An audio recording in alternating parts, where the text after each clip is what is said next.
On peut frapper sa femme en islam? T'as déjà entendu un mec dire on peut frapper sa femme en islam, c'est écrit dans le Coran? Moi oui, trop de fois.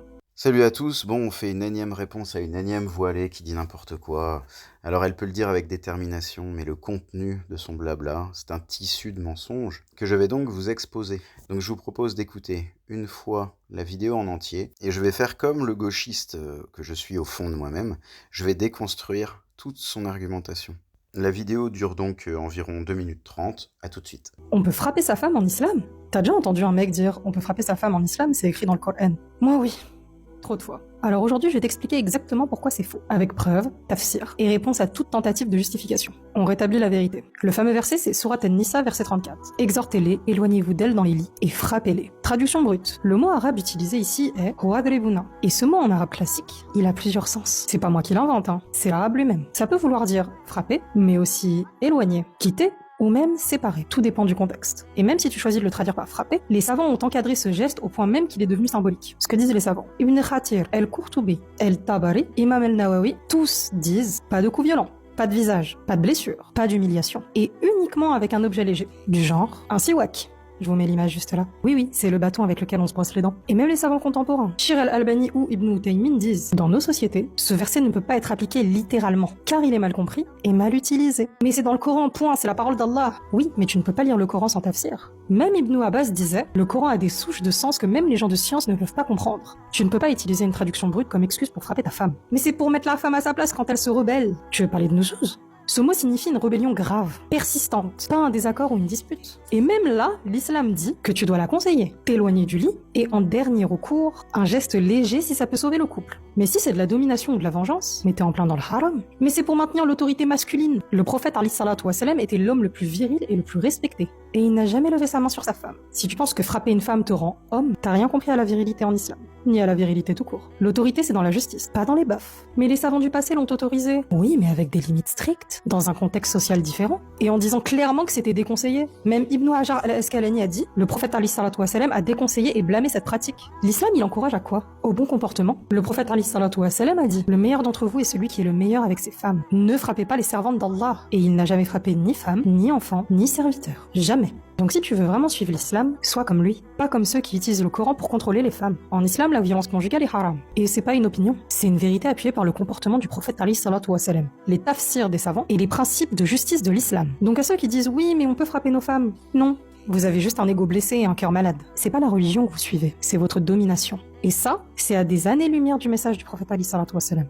Bon, désolé pour le supplice, mais c'était nécessaire que vous entendiez l'intégralité du message de notre Joconde arabe. Alors on revient à son propos. Son propos, c'est de dire que dans le Coran, à aucun moment il est dit qu'il faut frapper sa femme, etc.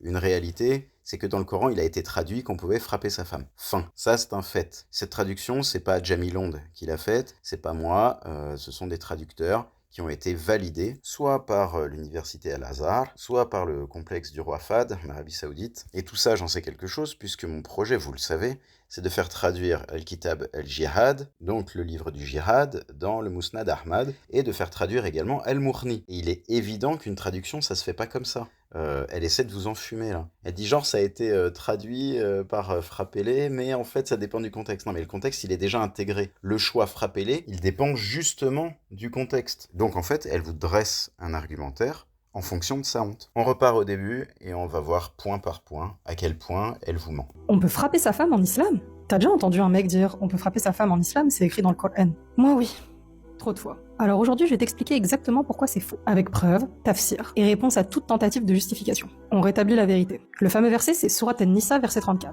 Exhortez-les, éloignez-vous d'elles dans les lits, et frappez-les. Traduction brute. Le mot arabe utilisé ici est wadribuna. Et ce mot en arabe classique, il a plusieurs sens. C'est pas moi qui l'invente, hein. C'est l'arabe lui-même. Ça peut vouloir dire frapper, mais aussi éloigner. Merci Jamilonde. Déjà, tu reconnais que wadribuhunna, ça veut bien dire et frappez-les. Tu l'as reconnu à l'instant et vous l'avez tous entendu. Tu dis également que ça peut vouloir dire éloigner. Mais le problème, c'est que dans le verset coranique, juste 2 mots avant, le éloigner y est déjà. Donc, à moins que Allah ne souffre du syndrome de Gilles de la Tourette, qui consiste à répéter 250 fois le même mot, il est évident que wadribuhunna, qui a été traduit par frappez-les, est un complément au wahjuruhunna, qui est placé juste avant et qui a été traduit justement par éloignez-vous d'elle. Donc comme moi, contrairement à elle, je pense que le rédacteur du Coran ne souffrait pas du syndrome de Gilles de la Tourette, il n'a pas pu écrire éloignez-vous d'elle et éloignez-vous d'elle. Ça n'a strictement aucun sens, sauf dans la tête de Jamilonde. Mais on continue, parce qu'elle a encore plein de choses à nous apprendre. Quitter ou même séparer, tout dépend du contexte. Et là c'est ouf, parce qu'une fois de plus, une voilée intégrale nous explique qu'il y a un contexte. La meuf, elle s'habille comme une bédouine arabe du 7e siècle en Europe occidentale. Et le tout selon une vieille tradition des Ansar, etc. Et elle vous l'impose sans vergogne à vous occidentaux. Donc en fait le contexte, elle s'en beurre l'arrêt. Et bref, elle explique que Wadribuhunna signifierait se séparer ou quitter. Ce qui est également un synonyme de s'éloigner. Mais le problème, c'est que les musulmans modernes pourront faire tout ce qu'ils veulent pour dissimuler leur texte. Le réel, c'est le réel.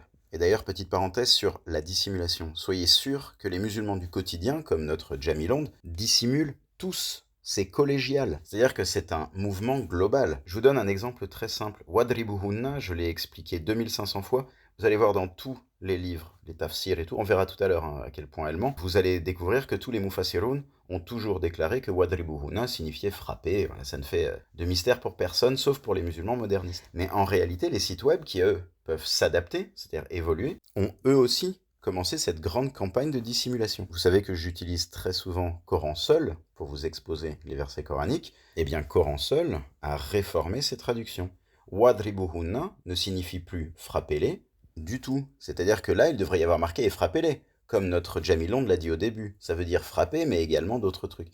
Et bien là, pour censurer au maximum, ils n'ont même pas dit que Wadribuhunna pouvait dire et frappez-les. Alors que pourtant on sait que c'est le cas, puisque ce même site a conservé les traductions dans lesquelles Wadribuhunna signifiait et frappez-les, tout en expliquant dans l'onglet traduction que Wadribuhunna ne pouvait pas signifier et frappez-les. Soyez toujours extrêmement vigilants dès qu'un musulman ouvre la bouche ou écrit quelque chose en fait, que ce soit sur un site estampillé quand même solide comme coranseul.com ou chez une barbapuce immonde qui provient de TikTok ou YouTube. Bon, par chance, d'autres sites de traduction existent et frappez-les et restez. Puisque c'est tout bonnement la vérité en fait. En anglais, vous le constatez, ça a même été traduit par strike. Et un strike, vous savez ce que c'est au bowling.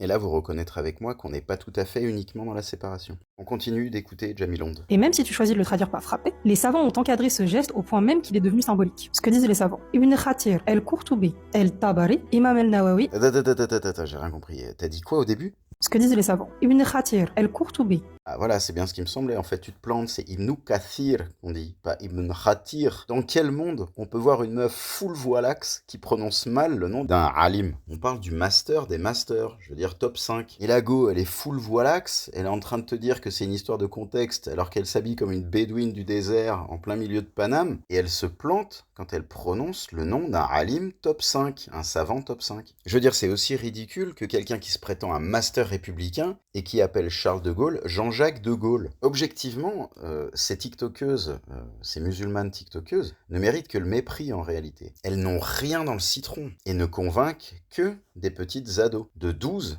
à 18 ans. Mais beaucoup d'ados de 12 à 18 ans.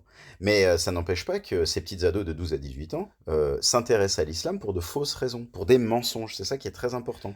Tous ceux qui me suivent et qui sont parents, il faut absolument rattraper vos gosses, qu'ils ne tombent pas dans ce vortex du mensonge, tenu par notre Jamilonde, entre autres. Et Jamilonde, on continue de l'écouter, et on va s'apercevoir qu'en fait, elle lâche des petites infos. Et même si tu choisis de le traduire par frapper, les savants ont encadré ce geste au point même qu'il est devenu symbolique. Ah, et c'est là qu'on t'apprécie, Jamilonde, quand tu dis la vérité. Parce qu'effectivement, qu'en est-il des oulémas que vous êtes censés suivre, vous, les musulmans ? Ils ont tous dit que ça voulait dire frapper, en fait. Ça veut pas dire aller se balader, etc. Et c'est d'ailleurs précisément la raison pour laquelle la traduction française a choisi frapper, et la traduction anglaise strike. Donc tout ton blabla n'a strictement aucun sens. Tu désinformes, et toi-même, malgré ton tour de prestidigitation, de magie, tu le reconnais. Puisque tu dis que les oulémas ont dit que le sens était frappé, mais qu'il fallait frapper avec...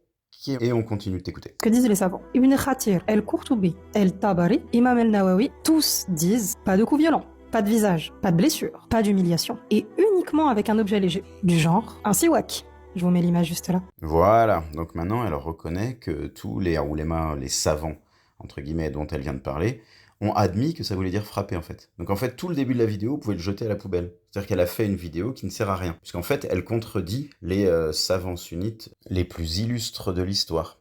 On reviendra à cette histoire de Siwak plus tard, mais on continue encore sa vidéo. C'est le bâton avec lequel on se brosse les dents. Et même les savants contemporains, Shir al-Albani ou Ibn Taymin disent, dans nos sociétés, ce verset ne peut pas être appliqué littéralement. Top, merci Jamilonde. Donc là, elle reconnaît que les savants contemporains, même contemporains, ont reconnu que ce verset ne pouvait pas être appliqué littéralement, ce qui signifie bien qu'il y a une signification littérale. Et que, d'après ce qu'elle dit, dans nos sociétés, ce n'est pas applicable. Mais dans leur société, est-ce que c'est applicable ? Oui ou non? Si la France devient l'équivalent de leur société, est-ce que c'est applicable? Oui ou non? La réponse est évidemment oui. Et là, elle vient de nous le reconnaître, puisque Al-Albani, son héros, vient de dire « dans nos sociétés, ce verset n'est pas littéralement applicable ». Donc en fait, elle est en train de vous dire, textuellement, que dans le Coran, il est bien dit de frapper sa femme, mais qu'on ne pouvait le faire que dans une société islamique. Et que dans une société non islamique, il fallait se contenter de prendre sa brosse à dents et donner des coups, non pas sur le visage, mais sur le corps de la femme en question. On continue la vidéo. Car il est mal compris et mal utilisé. Mais c'est dans le Coran, point, c'est la parole d'Allah. Oui, mais tu ne peux pas lire le Coran sans tafsir. Même Ibn Abbas disait, le Coran a des souches de sens que même les gens de science ne peuvent pas comprendre. Bon, là, c'est une friandise, là, elle est en train de nous reconnaître qu'en fait, il n'y a aucun musulman qui comprend le Coran en entier. C'est très simple. Hein. En fait, ce sont des décérébrés, il ne faut pas oublier. Et leur bouquin considère qu'ils sont décérébrés, et le bouquin étant écrit par un décérébré, admet qu'il est incompréhensible par tous les décérébrés. Le prophète des décérébrés compris. Et là, c'est Jamilonde qui le reconnaît, hein, sans aucun problème.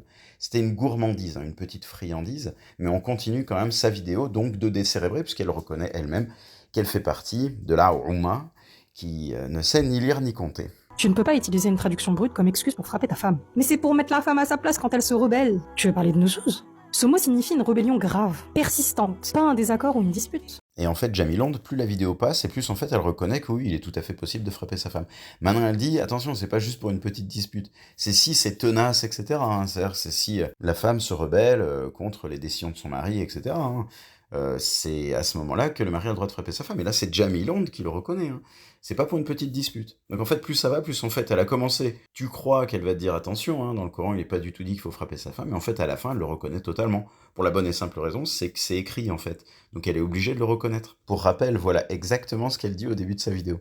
On peut frapper sa femme en islam? T'as déjà entendu un mec dire « on peut frapper sa femme en islam, c'est écrit dans le Coran ». Moi oui, trop de fois.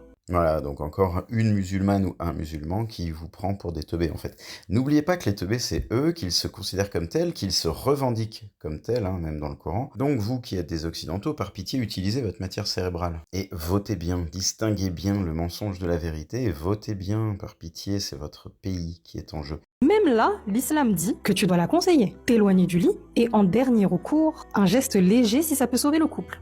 Et là, c'est la cerise sur le macroute. C'est-à-dire qu'en fait, elle est en train de vous dire qu'un homme peut frapper sa femme pour sauver son couple. Voilà, ça c'est les musulmans en fait. Réveillez-vous. Vous avez fait venir des gens chez vous qui pensent comme ça en fait. Frapper pour aimer, détester pour aimer leur divinité, terrorisme c'est cool, ces conneries-là. Hein. Je veux dire, tout ça, ça fait partie de la même mentalité, de la même matrice de pensée. Là, je vous l'expose parce que c'est Jamilonde. Jamilonde, on en a rien à foutre. C'est une des nombreuses décérébrées full voilax qui traînent sur TikTok. Son avenir, c'est d'avoir 12 gosses, de pointer aux allocs et de claquer du diabète parce qu'elle se cache pour bouffer ses cornes de gazelle. Objectivement, il n'y a pas d'autre avenir pour cette meuf. Mais toutefois, on va quand même finir d'écouter sa vidéo. Mais si c'est de la domination ou de la vengeance, mais t'es en plein dans le haram. Mais c'est pour maintenir l'autorité masculine. Le prophète alayhi salatu wassalam était l'homme le plus viril et le plus respecté. Et il n'a jamais levé sa main sur sa femme. Top. Et puis bah voilà, là, l'ultime mensonge évidemment, hein, le prophète alayhi salatu wassalam qui n'aurait jamais rien fait, etc.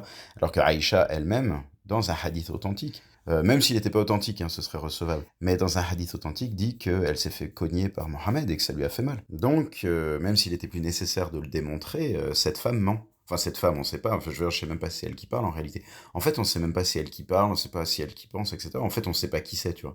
Enfin bref, je suis dans le Sahih Muslim au hadith 974 et dans le Sunan an-Nasa'i au hadith 3964 où il est dit Aïcha dit quand c'était ma nuit avec Mohammed, il entra, ôta son manteau et ses chaussures, les posa auprès de lui, étendit le bord de son izar sur son lit et s'allongea. Il attendit jusqu'à ce qu'il eût pensé que j'étais endormi. Puis il mit lentement ses chaussures, prit son manteau doucement, ouvrit la porte tout en douceur, sortit et la ferma soigneusement.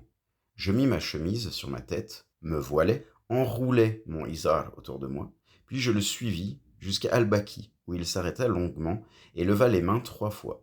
Ensuite il repartit. Je le rattrapai à grands pas, je courus, jusqu'à arriver chez nous avant lui. Je m'allongeai, et il entra. Il dit alors, « Qu'y a-t-il, ô Aïcha? Pourquoi es-tu essoufflée ?» Je répondis, « Rien. » Il dit, « Sois franche ou le subtil, l'omniscient me le dira. » Je dis, « Oh Mohammed, que mon père et ma mère soient sacrifiés pour toi. » Je lui racontai alors. Il dit, « N'étais-tu pas la forme sombre que j'ai vue devant moi ?» Je répondis, « Oui. » Il me donna un coup dans la poitrine qui me fit mal. Puis il dit, « As-tu pensé que Allah et moi, nous te serions injustes ?» Etc. Après le reste, ça sert à rien. Donc on voit que Mohammed a frappé Aïcha. Et ça lui a fait mal. Et d'ailleurs, ce qui est dingue, c'est que les oulémas diront oui, mais quand elle dit que ça lui a fait mal, en fait, ça lui a pas fait mal. En fait, il l'a frappé, mais il l'a pas frappé. Enfin, oui, ce genre de truc, quoi. Donc si, Mohamed a frappé sa femme, contrairement à ce que Jamilond dit devant vous. Si tu penses que frapper une femme te rend homme, t'as rien compris à la virilité en islam, ni à la virilité tout court. L'autorité, c'est dans la justice, pas dans les baffes. Mais les savants du passé l'ont autorisé. Oui, mais avec des limites strictes, dans un contexte social différent, et en disant clairement que c'était déconseillé. Même Ibn Hajar al-Asqalani a dit, le prophète Ali sallallahu alayhi wa sallam a déconseillé et blâmé cette pratique. Ouais, mais le problème, c'est que ta barbapuce de prophète l'a fait, en fait. C'est-à-dire qu'il peut dire ce qu'il veut. Après, nous, on regarde ce qu'il fait. Et ce qu'il faisait, c'était frapper sa femme à la poitrine en donnant un coup suffisamment fort dans la poitrine de Aïcha pour qu'elle en ait mal, en fait, pour qu'elle en souffre. Et qu'aujourd'hui, 1400 ans plus tard, on en parle encore, tu vois. Toi, tu essaies de le nier, mais la vérité, c'est que c'est dans les livres. Et que les livres, eux, ne mentent pas, contrairement à toi. L'islam, il encourage à quoi? Au bon comportement. Le prophète Ali sallallahu alayhi wa sallam a dit, le meilleur d'entre vous est celui qui est le meilleur avec ses femmes. Là encore, c'est-à-dire que tel qu'elle vous l'exprime, effectivement, vous pouvez vous dire, ah, le meilleur, c'est-à-dire le plus doux, le plus tendre, etc. Mais non, en réalité, dans le verset dont il est question, dans An-Nisa, verset 34, il y a la notion de kiwama, et kiwama, c'est être juste dans l'autorité de l'homme vis-à-vis de la femme. Je vous rappelle que dans le Coran, il est bien dit, comme on peut le lire ici, les hommes ont autorité sur les femmes, donc cette notion d'autorité, c'est kiwama, sur les femmes en raison des faveurs que Allah a donné aux hommes par rapport aux femmes. C'est pas dans la bonté, en réalité, mais c'est dans la supériorité physique. C'est là-dessus que Allah a favorisé les hommes par rapport aux femmes, et sur rien d'autre. Les femmes sont parfaitement capables de bonté. Si Jamilon dit que c'est une question de bonté, ça sous-entendrait que ce verset dit que les femmes sont incapables de bonté. Ne frappez pas les servantes d'Allah. Et il n'a jamais frappé ni femme, ni enfant, ni serviteur. Ouais, alors là, une fois de plus, le hadith n'est pas complet. Je veux dire, elle vous ment de A à Z, il n'y a pas de problème. Le hadith dit, Mohammed n'a jamais frappé quoi que ce soit de sa main, ni une femme, ni un serviteur, sauf lorsqu'il combattait dans le sentier de Allah. Qu'est-ce que ça veut dire, combattre dans le sentier de Allah? C'est déjà dans le jihad, ça c'est une certitude. Mais c'est également relatif à la vie quotidienne, dans le cadre du kiwama, c'est-à-dire avoir autorité sur la femme. Donc si à un moment donné, un homme décidait de daraba sa femme, dans le cadre du kiwama, c'est-à-dire l'autorité sur sa femme, conformément à la demande d'Allah dans le verset 34 de An-Nisa, alors à ce moment-là, il n'y a aucun problème. Il n'a jamais frappé de femme en dehors de ce que lui a demandé Allah. Donc ne croyez jamais une musulmane, ni un musulman.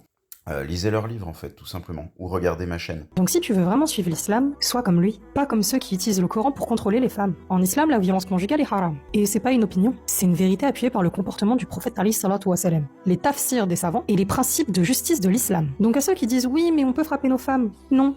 Vous avez juste un ego blessé et un cœur malade. C'est pas la religion que vous suivez, c'est votre domination. Et ça, c'est à des années-lumière du message du prophète Ali sallallahu alayhi wa sallam. Et le petit mensonge bien pernicieux pour terminer, n'oubliez pas que ce verset existe dans le Coran où il est dit « Et les femmes divorcées doivent observer un délai d'attente de 3 menstrues et il ne leur est pas permis de taire ce que Allah a créé dans leur ventre, si elles croient en Allah et au jour dernier. Et leurs époux seront plus en droit de les reprendre pendant cette période, s'ils veulent la réconciliation.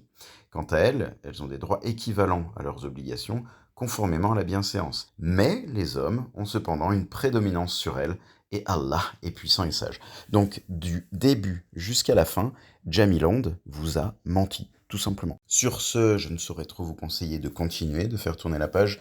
Objectif sans cache, je suis désolé, et c'est pas pour moi, c'est juste parce qu'à un moment donné, toutes ces muslimettes là, avec leurs torchons sur la tronche, elles commencent vraiment à nous casser les burnes. Elles disent que des conneries, elles mentent, nos gamins se font avoir, nos gamines se font avoir, et maintenant on n'a plus le temps en fait, on n'a plus le temps de les regarder comme des poupées de porcelaine. En fait, ce sont des dangers publics équivalents à n'importe quel nazi, qui pourrait dire, regardez dans le livre du petit moustachu, en fait c'est mal traduit, ou ça dépend d'un contexte. C'était valable dans les années 40, aujourd'hui ça ne l'est pas. En fait, cette rhétorique, on n'en peut plus, donc faites tourner, c'est l'avenir de votre nation dont il est question. L'islam est un cancer abject et nous sommes la chimiothérapie. Ça va faire très mal, mais c'est toutefois nécessaire. Au plaisir de vous lire mes crayons.